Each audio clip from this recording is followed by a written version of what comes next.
I in no way want to talk people out of the, belief system that gives them comfort. I only want to talk people out of not acknowledging to themselves that they really don't have that belief system.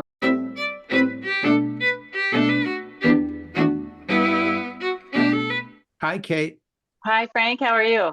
I'm fine. Are you in one of your proverbial farmhouses? I lost track of all your farms in the book when I was reading it. It's like, I'm not used to Jewish farm girls. It's like, that's not my image. Upper West Side. I know. Yeah, from the South, no less. And my Yeah, parents are Southern Jewish farm girls. Southern I Jewish mean, farm girl. My parents are from the deep South too. There's a huge community in, Atlanta and Montgomery, but I live in Albany, New York, and yeah. the farm of which I speak is actually my husband's farm, and he grew up in this area. Well, it's So, so interesting that you're there because nearby to you is mhm. my oldest grandson, Ben, who's in regenerative farming Oh, really? right Huh. down the street from you. Regenerative farming. So, Yeah, he's managing two farms there where they're planting trees to let pigs eat the nuts and raising cattle and doing all sorts of stuff, like the Biggest Little Farm, the movie. Did you see right, that? right, right. Yeah. So he's doing that. He studied it in university in Holland where he met his wife, Claire, who's a French girl, and I performed their wedding in France. Oh, wonderful. But he's down in your So, neck of the woods. I just drove through Albany the other day going up to visit him. oh, that's so funny. So is he in the Hudson Valley somewhere, or is Yeah, he? I mean, you're gonna laugh. I don't know. I mean, I That's could okay. find it on my phone. Yes, of course, of course. I don't Yeah, know where I was. I yeah, used to read maps and know stuff. These days, I know nothing. yep. I'm with you. It's It's a just, wonderful technology, though. I it is. can't, It's the I have only lost. good one. It's the only good one because, it's funny with the phone map stuff. My wife and I fight less than we used to when we drive. And Hmm. that was always a big point of contention because if we went anywhere, it was like, how are we going to find it without having a fight about where it is? And now with the phones, of course, everything's just fine. I find we still manage to have a fight about directions. I'm really, I have transcended the technology, and I still manage to fight my I know. husband. Though. Me too. Anyway, hey, this Hey. is Frank Schaeffer, and we are in my podcast Facebook Live event called In Conversation with Frank Schaeffer. And my guest today is Kate Cohen, Washington Post columnist and author of We of Little Faith: Why I Stopped Pretending to Believe, and Maybe You Should Too. And I read the book at a sitting. I started at 2:30 this morning. In your book, you say something to the effect that you don't get up early to write. You had your kids and you just deal with it and write less. Well, I sort of went the other way and I do get up, but I used today's time to read your extraordinarily beautifully put together book. And I've read everybody's new atheist books, Dawkins and the whole crew. And I've got to tell you, I think you've written the best one. Well, thank you. Yeah, That's a yeah. wonderful thing to hear. Yeah, Christopher Hitchens, I read all his stuff. In fact, Chris called me up and we used to talk on the phone after he read my memoir, Crazy for God, about coming out of my Hmm. evangelical background. And we had a lot of discussions. And I know this is a really weird place to start, but a lot of books on faith or against faith share a liability and they come off as sort of pompous and hectoring. Yeah. And a lot of the new atheist fellows like Dawkins and company, less Dennett. Dennett's a good fellow, Hmm. but they annoy me because of their tone of certainty reminds me of my evangelical mother. Whereas when I finished your book, I really liked you. Well, thank you. Yes, I was going for a more inspiring tone, I think. And I was Yeah, and also I think doing, yeah, yeah. you succeeded. And I'll just say one other thing by way of introduction to people. It's very odd because I wrote my memoir Crazy for God and other books about me leaving the evangelical fold. I've Mm. interviewed a lot of people from that path. Um, but what's so interesting to me is that you come from a Jewish background, and the overlap and similarities in our journeys are amazing to me. And That's, the faith, what you struggled with your father-in-law or your mhm. family or your decisions you made, or whether you're going to lie to your children because it's more comfortable to talk about heaven than just, we're going to be gone when we're dead. Right. at so many points, and by the way, we're going to talk about Italy because Italy is another point where we intersect a lot. It's like I felt like I was reading my own work when you were describing Florence. But anyway, I just want to say I'm so taken with the book, and I'm not going to dominate this conversation. I'm going to back out. It's all yours, but I want to tell you that you have created a friend through this book.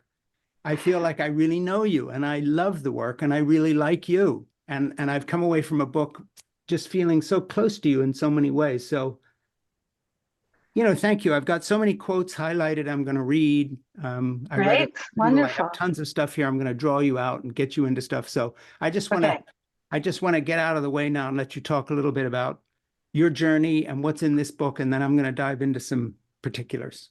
Okay. Well, Frank, it's so interesting to me that you feel that we have a kinship or that anything about our story is similar, because you came from such a religious background and such a conservative background. And Yeah. your journey, it seems to me, is so dramatic.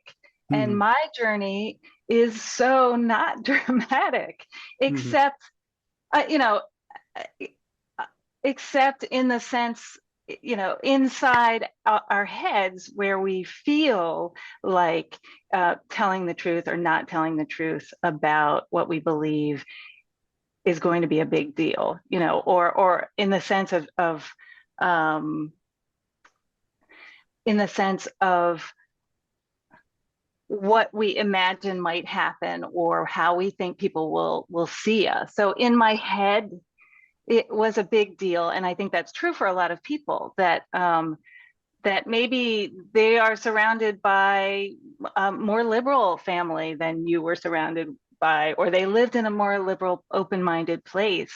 But it still feels like a big deal to say that you don't believe this thing that everybody in America is sort of presumed to believe. We have our money stamped with "In God We Trust," and we all say the Pledge of Allegiance when we're, to one nation indivisible under God. And when I was a little kid, I just thought that was normal, that Mhm. was normal. And the fact that I didn't really ever, ever, ever believe that God was an actual being, that there was actually a supernatural being looking down on me or directing world events. I never believed that, but I was loath to tell anyone besides my very closest, besides the man who would be my husband or my very, very closest friends, until I had kids. So Mhm. that's sort of the first part of the story. Um, and I'm just really interested in the fact that you you felt like you shared some similarities, Yeah, well, even though, one I shared, and I want to jump in on it, is that yeah.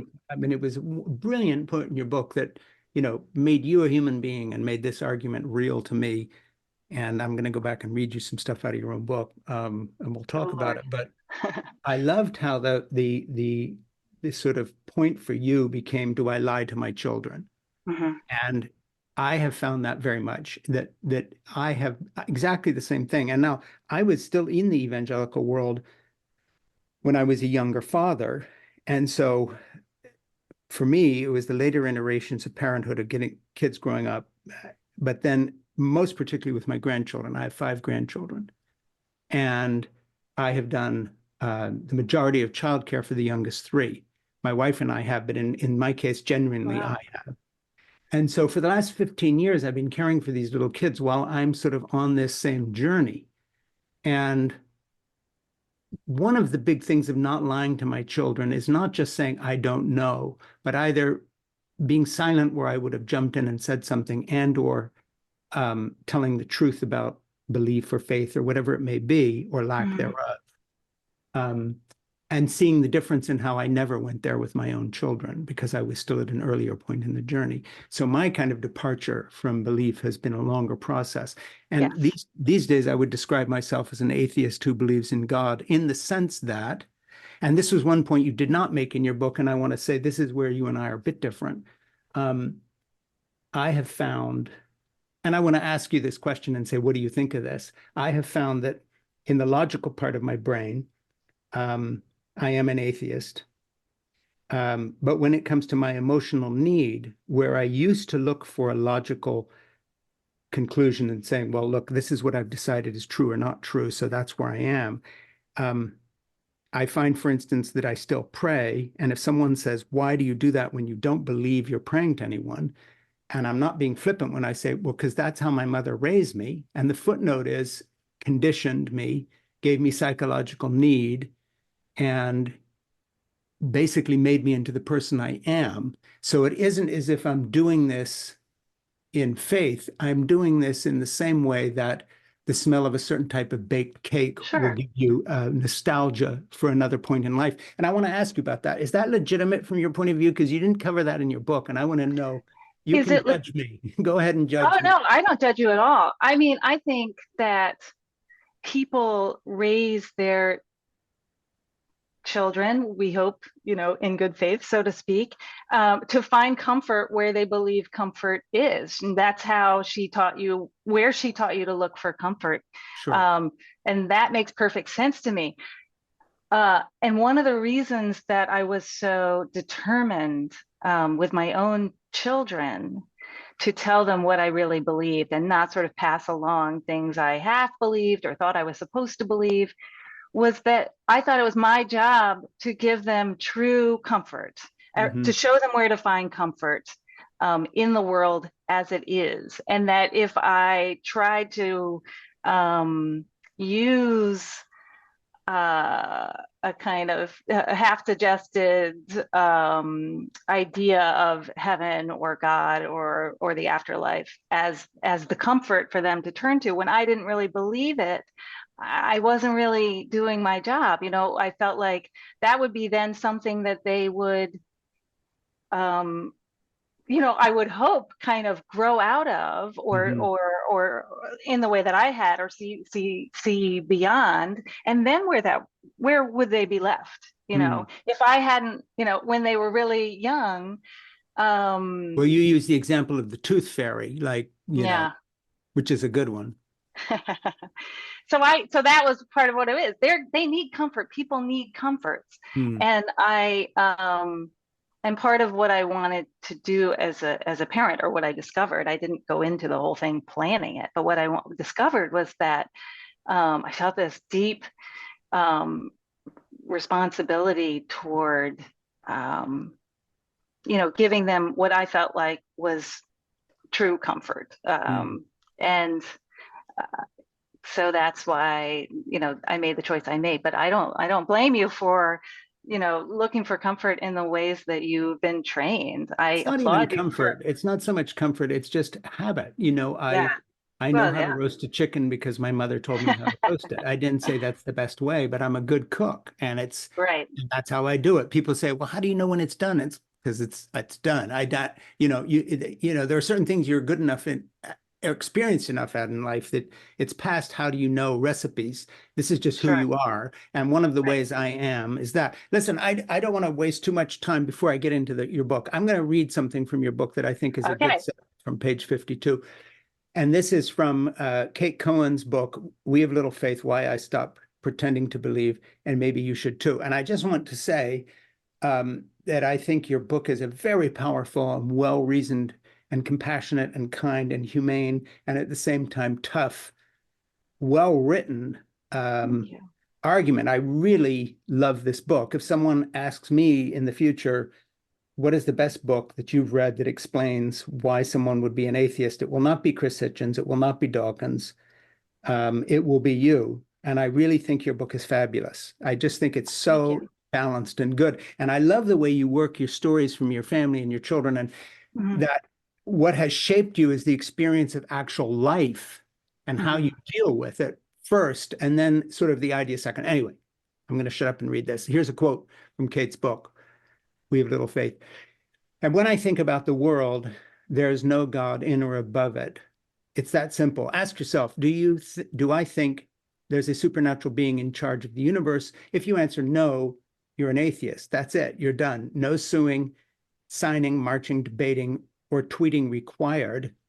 You don't have to do anything with that information, but if you do choose to share it, you may find you know far more atheists than you thought. And I think that's such an interesting point, because I think, as you talk about in another section of the book, the polls that reflect how few atheists there are, you're saying, of course, people are a little bit intimidated in the context of our very religious culture to actually speak truth, or they hem and haw and say, well, I'm an agnostic, a word you don't like, or this or that. So anyway, I just think that's a great sort of setup quote from maybe page 50 in the book, and let you elaborate on that. I really want to kind of lower the bar on being an atheist in a way, because one of the reasons, so there's people don't say they're atheists partly because there's great stigma, in this country. Sure, we can all believe in different religions, or but basically we all believe in a higher power. That's the assumption, I feel like.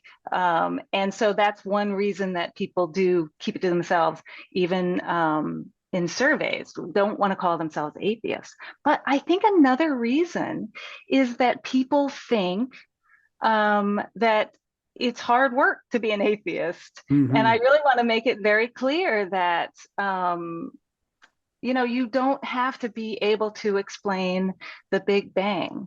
You don't have to be able to hold your own in an argument with a, Christian debater. You don't have to,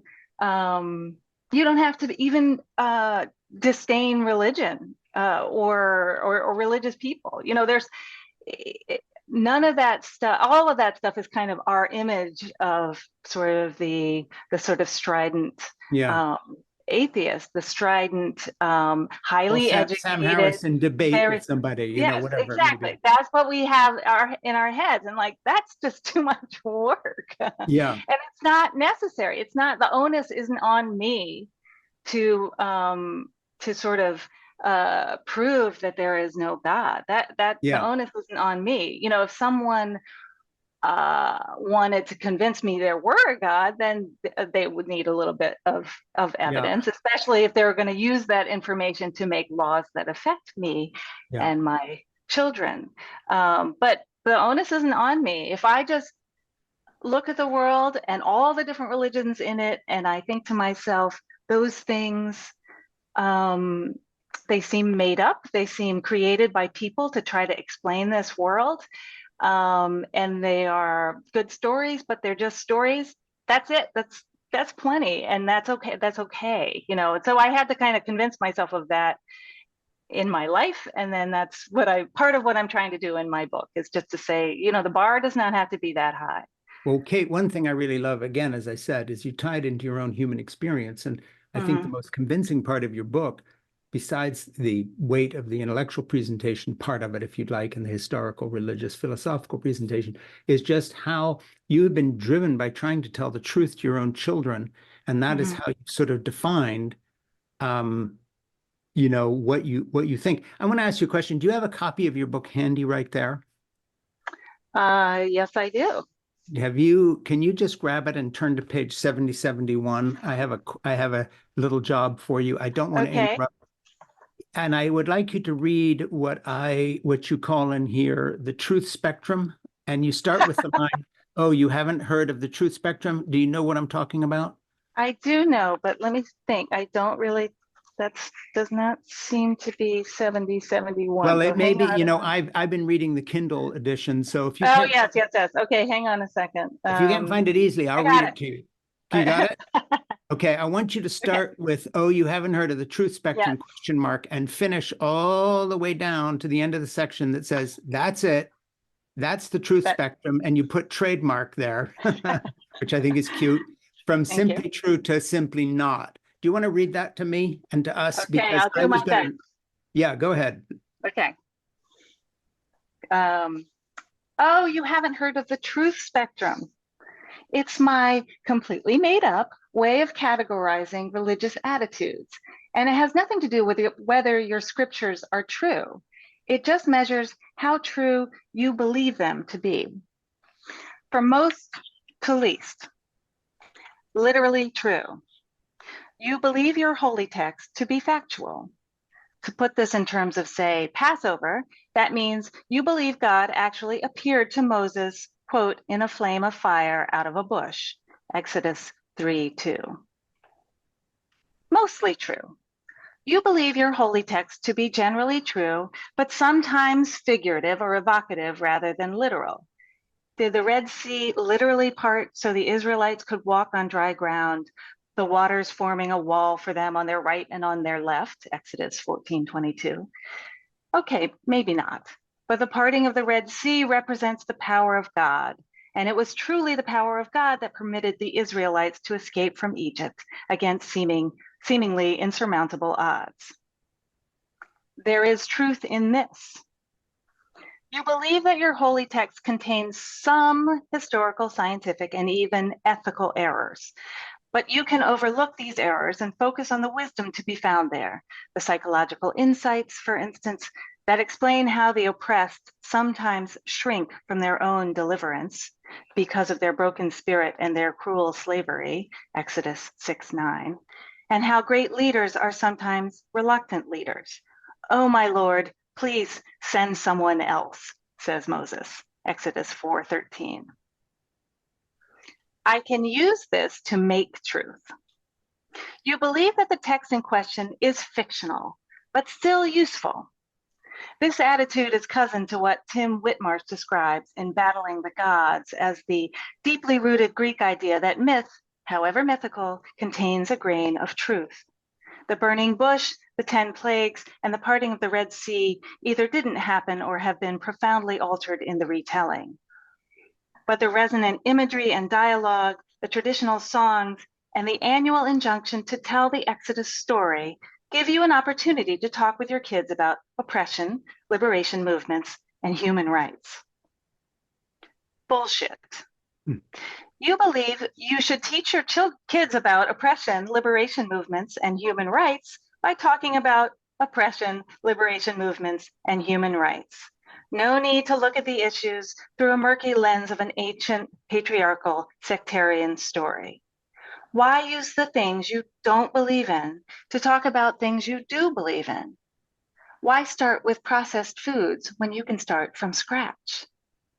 That's it. That's the truth spectrum, trademark, from simply true to simply not. I love that passage. And I'm glad you had the book because I didn't want to spend all my time reading your book to you. But, and by the way, you read beautifully. So I hope. Oh, thank you. I do the audiobook.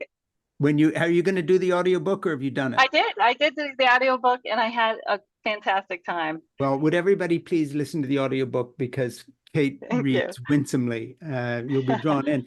And the only thing I'd add to that is, but you missed a big truth spectrum category, and that is, and I'm not really being serious here, but okay. I'm putting it out there that way, and that is mine in the one that I talked about before, which is emotional attachment to religion. While my mind is atheist, yet I was so strongly indoctrinated, and also have such nostalgia from my childhood that letting go is impossible, hence an atheist who prays. So that I would just add that and say that's not a story exactly, but it's, you already said you're not judging me. Well, and I think that's the reason why a lot of people who are in one of those latter categories, who think it's bullshit or just, as true as any piece of literature that you can use to make meaning with in your life. I think that emotional attachment is why a lot of people are loath to, come out as atheists, or why they think they need to raise their children in a religion, even though they don't really believe any of the tenets. So, that sense of emotional comfort, which I guess I must have felt a lot from my family, and felt safe enough to sort of dispense with in terms of the religious part. I want to jump from that into something else that I think is very related in your book, and you're not bringing it up, but I am, and that is that.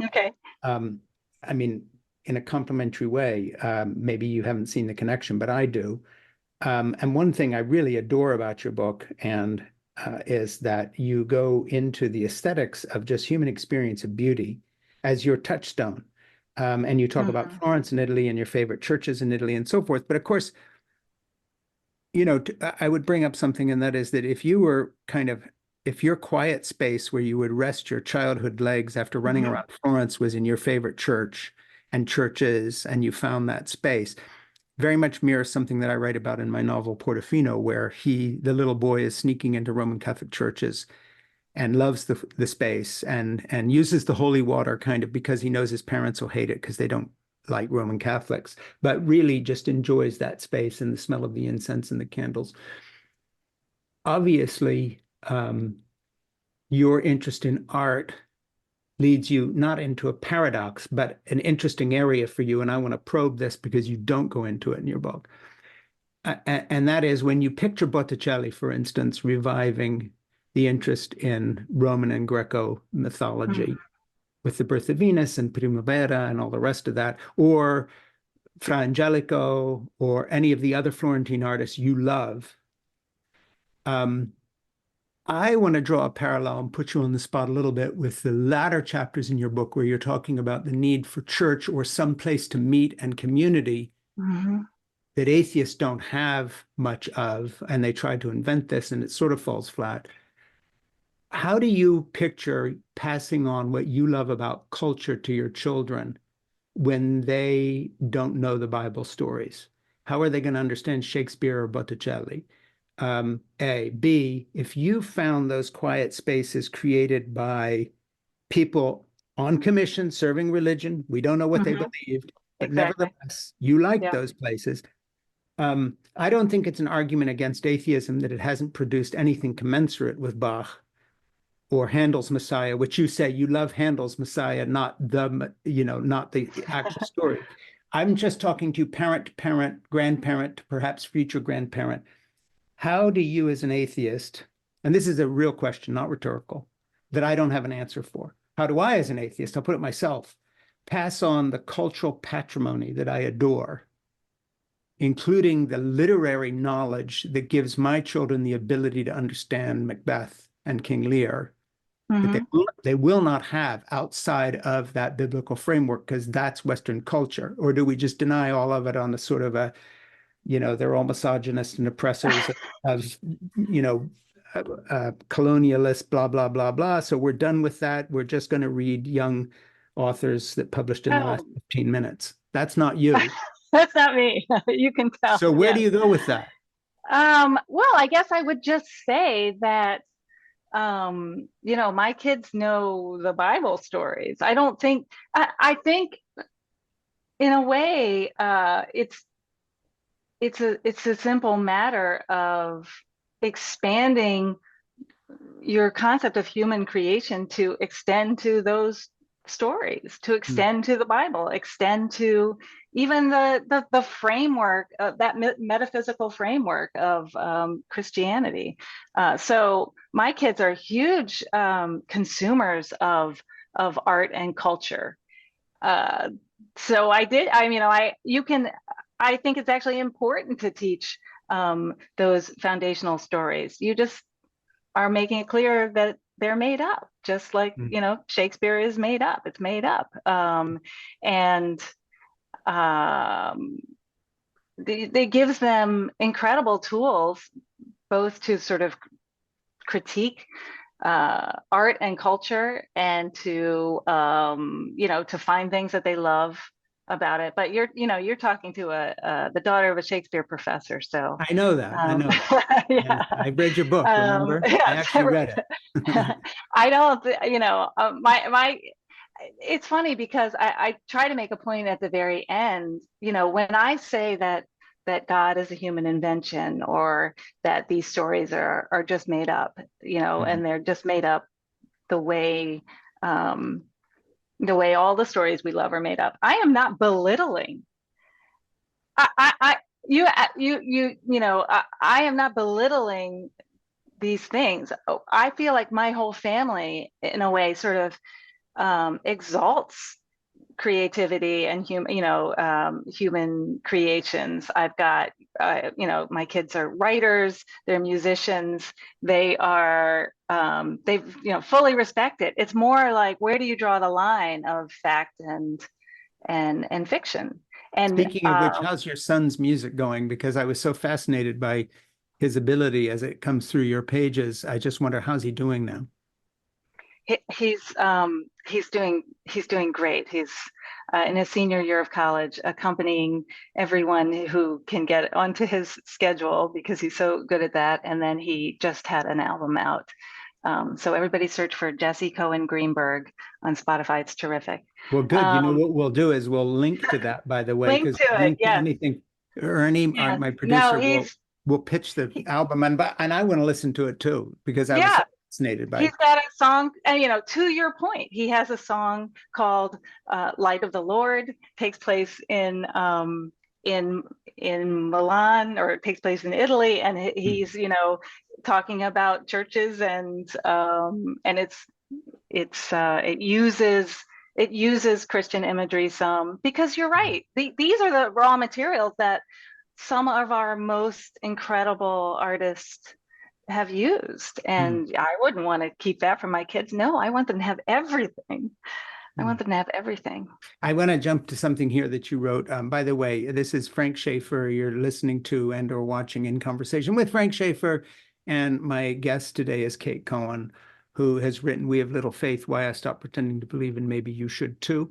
And you write something, speaking of transitioning to talking about children, when I had children, or more precisely, when I started teaching them things, I realized that our lives and our heads are full of half-considered actions and half-digested philosophies and entirely unproven received, quote, wisdom. I knew I couldn't undo most of this mess in my own head, but now that I was given a fresh start in the form of unformed humans, I could at least try not to pass it on to them. I found that so much my own story when I remembered that I had my daughter, Jessica, who's now 53, because, by the way, Jeannie and I got pregnant when we were 17 and 18, 53 years. And we've been together ever since. So that's another thing you need to tell your kids. Don't listen to all those people that say you have to wait till you're 40 years old to have a serious relationship and, freeze your eggs or something, because there are easier ways to do this. I'm not saying Jeannie and I were the smartest people to do it at 17 and 18, but it all worked out. But I wanted to just ask you, in terms of children and family, I found the part of your book that was most inspiring in some ways was how well it had worked out for you as a parent, teaching them the truth about things rather than the kind of apocryphal, touchy-feely, nice stuff, from pets to deaths in families. And I want to talk about that because I think that's where a lot of people live. It's like, well, I go to church for my children, or I want to give them some basis. Yeah. And I love that you went into all that. So have at it. So it has worked out very well for me. I think that we kind of established this sort of baseline of I'm going to tell you the truth, and I might not always know the answers, but there's not going to be a barrier between, what I think and what I'm willing to tell you. And that was true about, if they had questions about sex, or if they wanted to know if we ever smoked pot, or, whatever it was, the things that I'm baffled still today, the things that people don't want to tell their children. It's sort of like, well, how are you going to help them think about these things that they're going to have to deal with these questions? So how are you going to do it if you're not going to be honest with them? So yes, it worked out extremely well. And I think one reason is, and you have modeled this in your own life, it seems to me, I never felt like any conversation was over. So I could say the wrong thing, and I show myself saying the wrong thing, sometimes, and then I could go back to it and revise and say, I've been thinking about it, and I don't think that was quite right.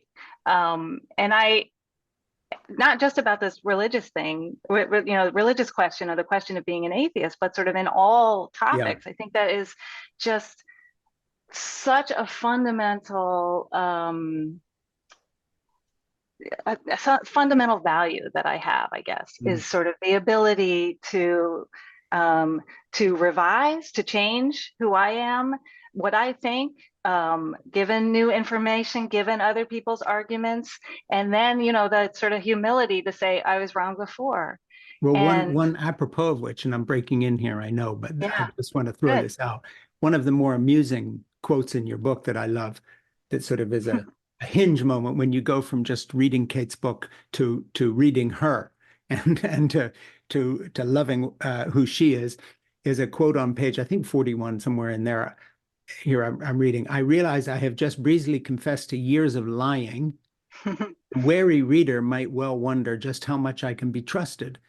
And the astute reader might find it difficult to square my assertion that I couldn't lie to my children with my history of deceiving pretty much everyone else. And I found that so true. It applies to so many things in all of our lives, my life. And I just want you to riff on that a little bit, because I just Yeah, think, by the way, that's a tremendous piece of writing. I just love that paragraph, but also I just would like you to unfold that. Talk a little bit about, because I haven't described the rest of the book yet. right, Talk about the lying you're talking about. Get us right. to that point, and then how Yes, that changed later. yes.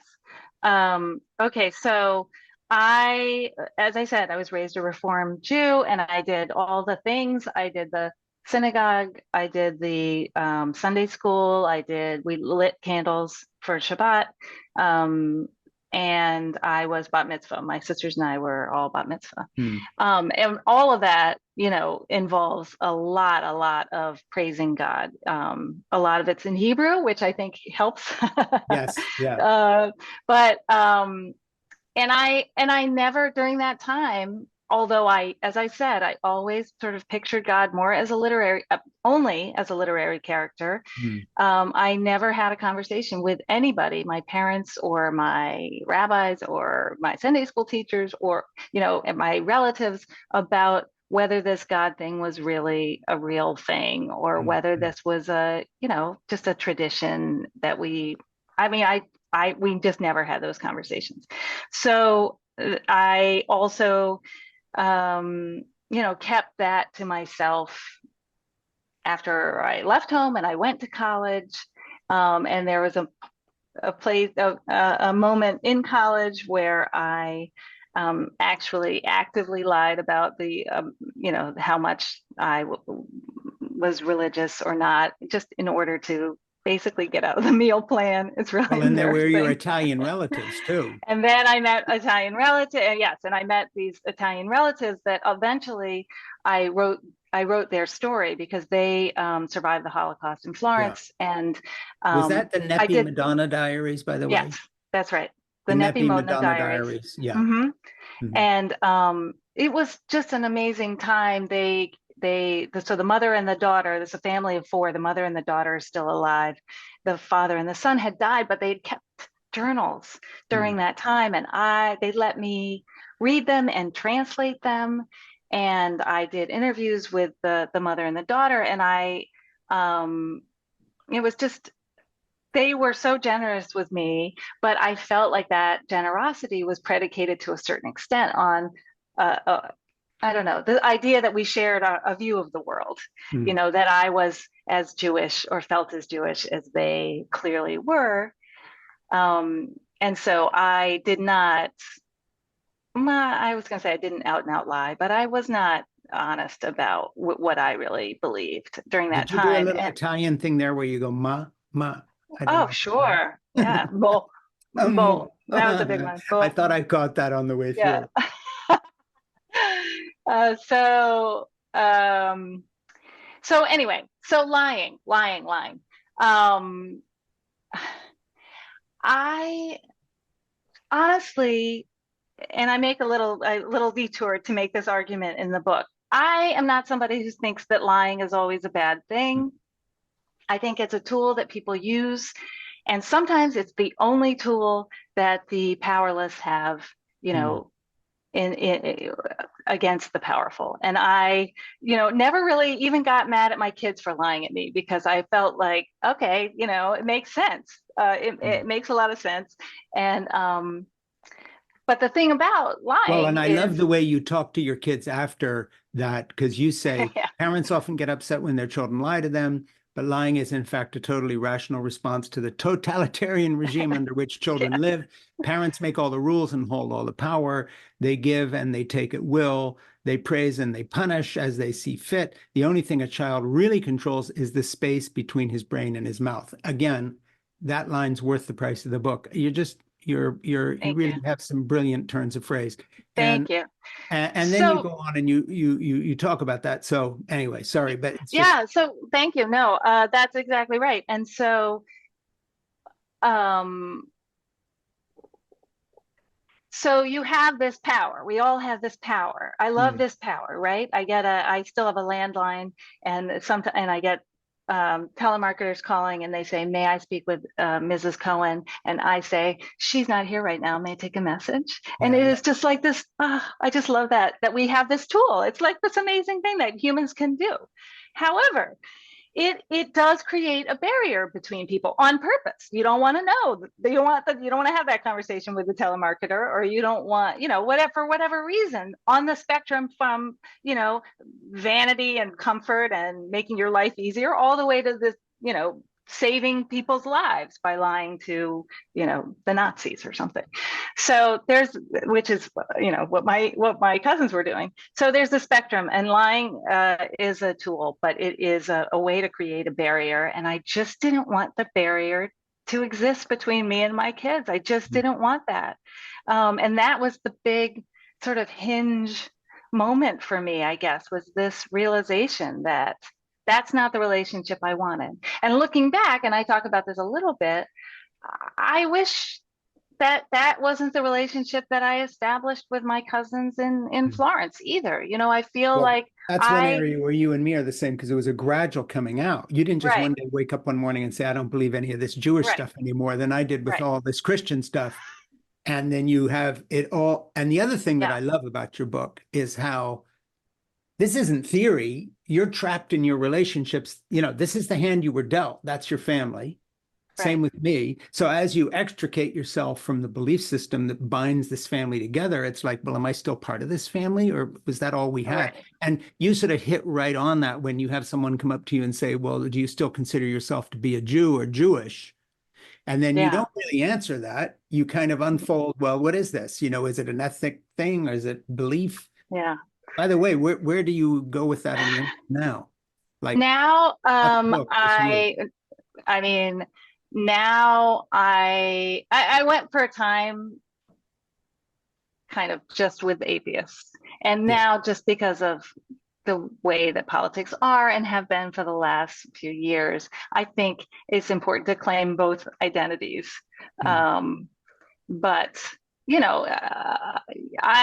never don't say atheist anymore. I never don't say atheist Right. anymore. Good for you. So, but I will still I say I'm a Jewish atheist, Oh, sometimes. I'm sort of telling the truth the same way when I say I'm an atheist who believes in God or an atheist who Right, prays. I'm sort of hanging right. on to that. I just put together my dad's grandfather clock that I inherited, and I had sitting Mm, unassembled for 10 years. My sister sent it to me and heard the bell ring that reminded me of my childhood. No, I'm an atheist who prays, because I'm still Francis Schaeffer's son, and I'm not ashamed of that, though I right. may disagree with him.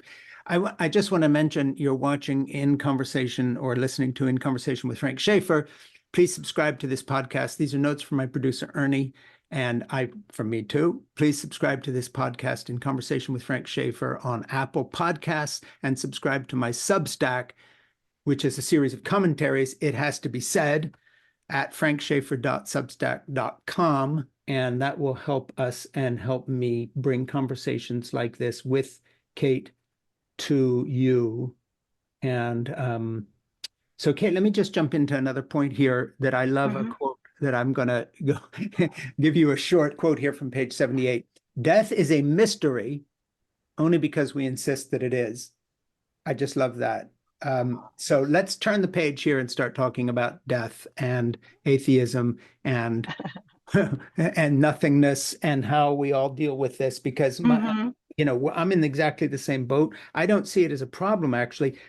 Just to lay it out on the table, Yeah. at this point, I'm not saying on my deathbed how I'll feel in the last 10 seconds, but right now, I certainly don't fear my passing. And I don't even try to escape. This is not just something that doesn't bother me. What I fear is being alone if Jeannie, God forbid, Yeah. dies first, or the death of someone I love, because I've Yes. experienced that so much as I've gotten older.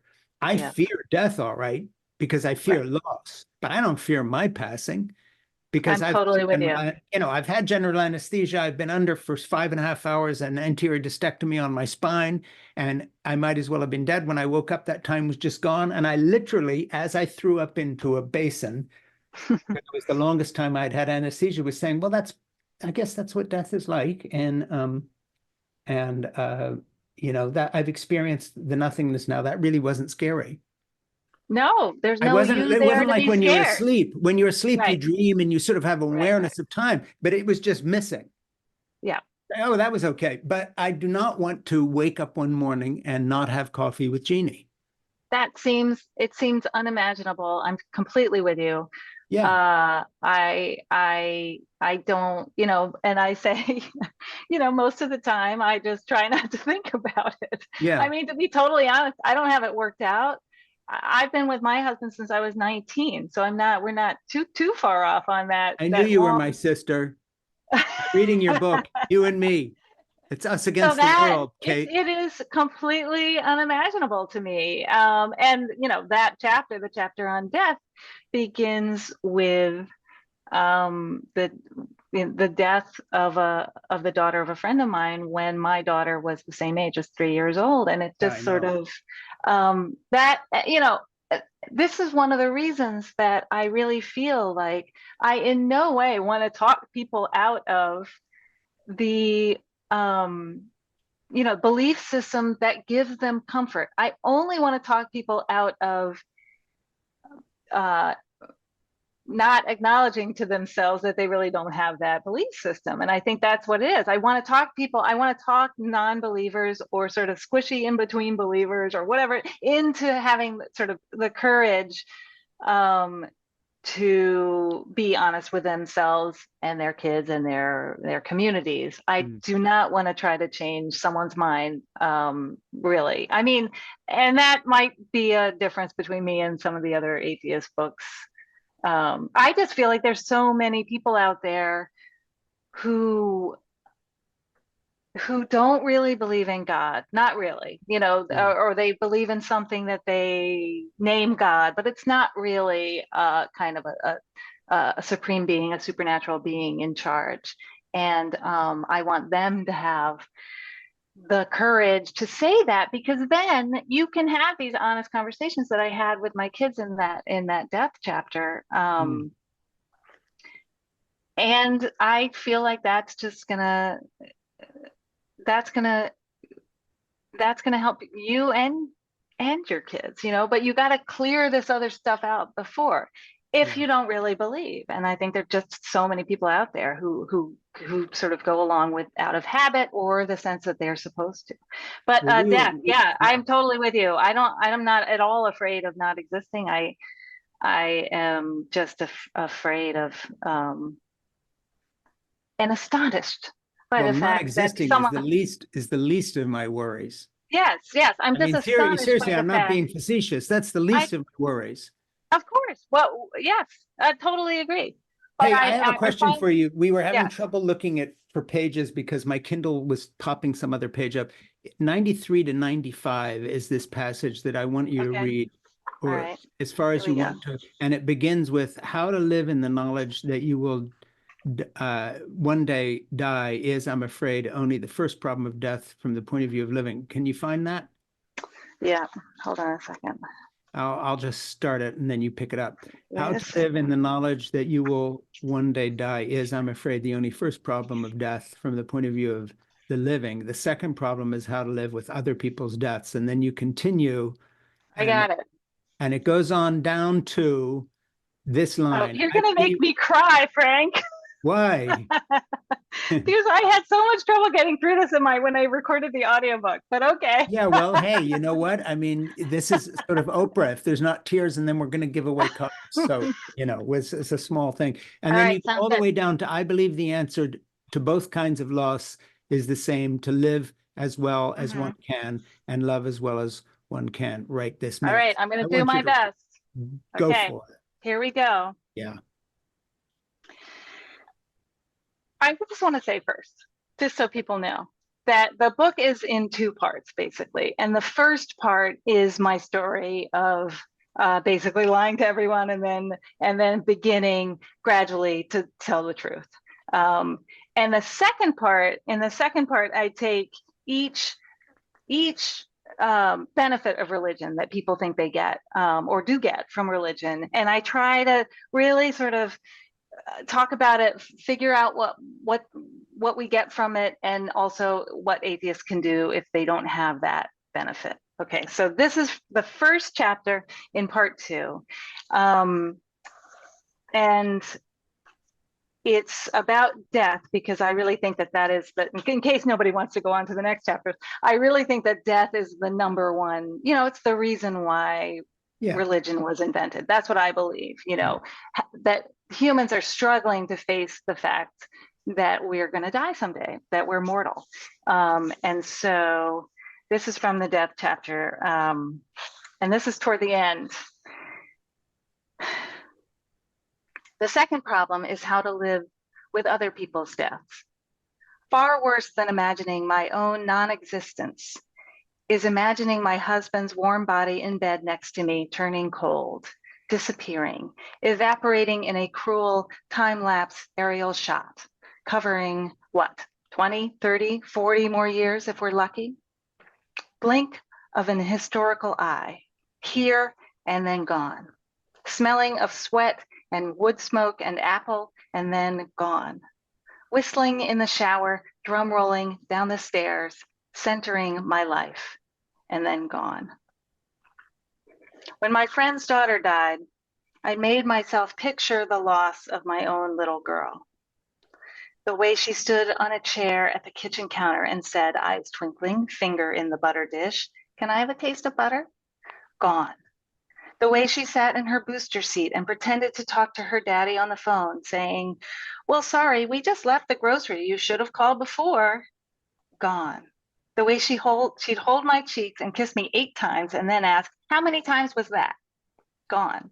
Her rounded tummy, gone. Her muscled legs, gone. Her brown bangs, gone.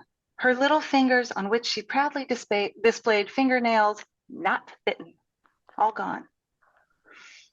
Would I want to believe she still existed somewhere if she didn't anymore? I guess if I really thought I would see her again, I would.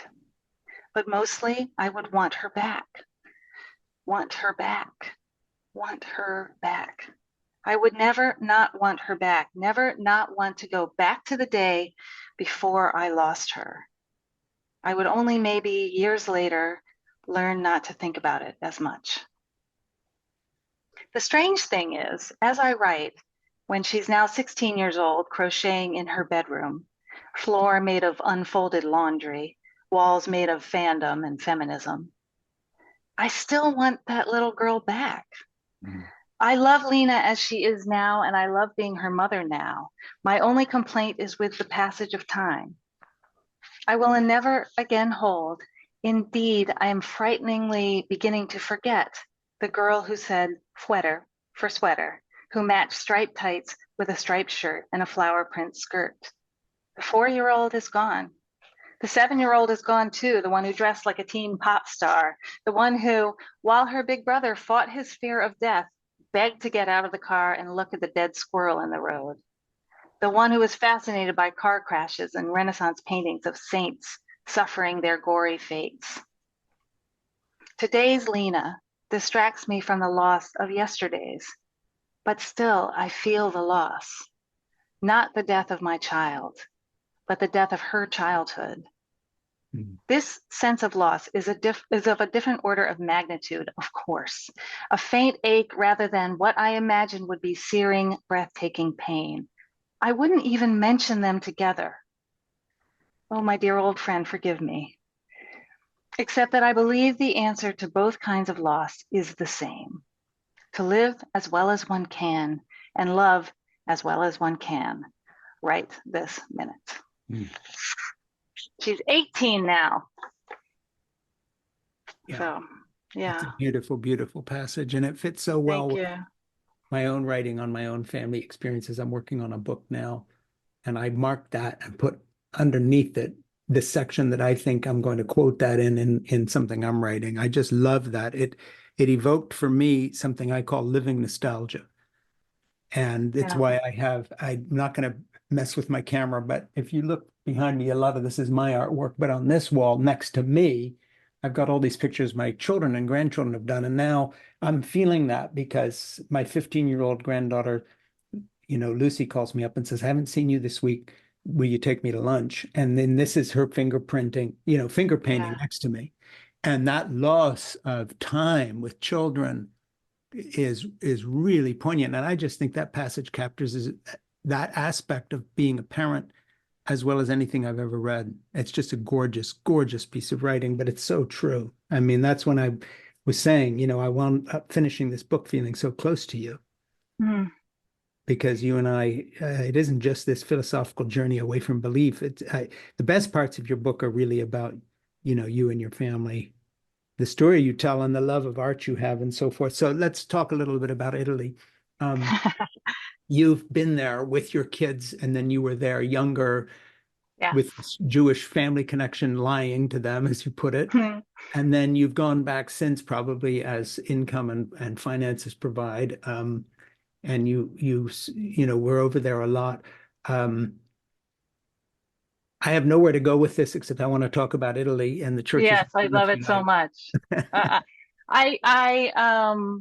I learned Italian in college, kind of like, well, my mom speaks French and whatever. I think I'll learn Italian. No real reason. And the family that I have in Italy is really family from the Isle of Rhodes, the sort of from the Sephardic Jewish side of so it's not, this cousin moved to Florence after my great grandfather left Rhodes. So it wasn't like I have Italian family, but it's not because of Italian roots, I guess I should say.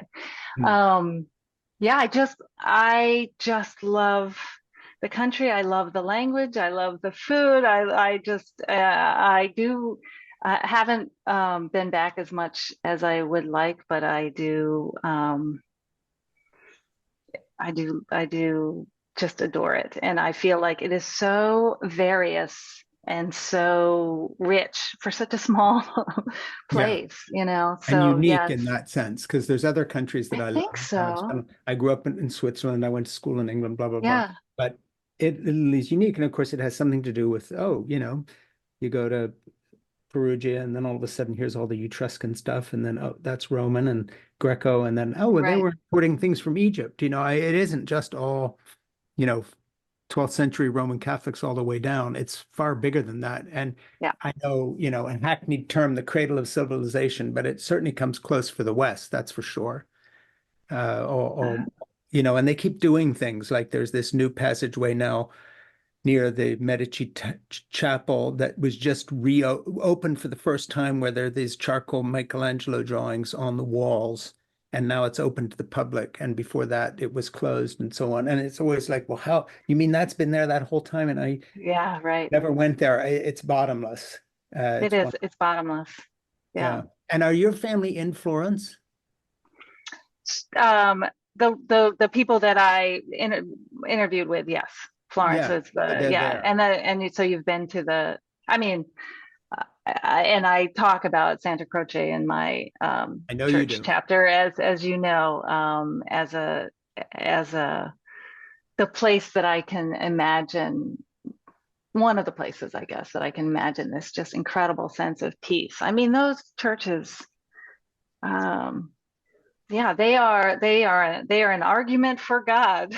They're an argument for God. They are an argument for God, and you can see how they would be completely persuasive, you know, Yeah, this. although, and I'm not telling you anything, if you look at Cosimo and Lorenzo de Medici and the fact Yeah. they were supporting Galileo and the rest of it, it's not an accident that they are also an argument for the humanism and, as my dad would say, the Right. secularism that came out of Florence. And when Savonarola had Botticelli burn his religious paintings when he joined his cult, and then Botticelli never painted anything very good again after that, the fight that you and I are talking about for intellectual clarity and truth was already going on in Florence, which is why everything is so great that happened there.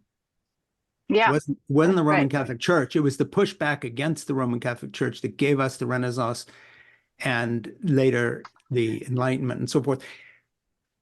To pierce the bubble of this nice mood, here's a quote. Attorney General William Barr blamed, quote, moral chaos and a host of social ills, real and imagined, on the secular rejection of, quote, a real transcendent moral order which flows from God's eternal law. And I mention that because that fits so well with my father's apologetics and a point you make so brilliantly in your book that, well, if it wasn't for Jesus and how to live, or the Ten Commandments, if you're a Jew, Mm-hmm. you know, we would have no morality. And of course, it sort of begs the question of then, well, why are any of us here, since we were around thousands of years before Jesus or anybody else showed up, whether it was the Ten Commandments or Jesus's teachings? And you have this wonderful passage where you quote all these people basically saying, do as you would be done by. And you Mm-hmm. make the point told rather differently in your book than the way I put it, but we're saying the same thing. And you're just saying, well, obviously we know these things. I go further and say the only reason these religious teachings resonated is because evolution had already told us these things as a survival tactic. I like that. Yeah. That's the only reason I any mean, of this worked. I Jesus think basically, right. yeah, and it's called the survival of the friendliest, and it's where all this science Uh-huh. is going now. Well, I don't think a lot of people have thought of that, but I really do believe, speaking of truth, that that is a true statement. That's the only Yeah, reason I it like resonates. We that. already know this, or we wouldn't Right. be here.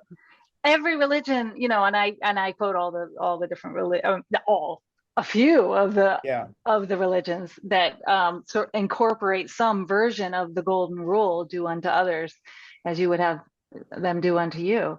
Every religion had to incorporate it because that's the ethics that people actually use. Yeah. And I didn't, you know, I have not looked into it as an evolutionary question, but that makes a lot of sense.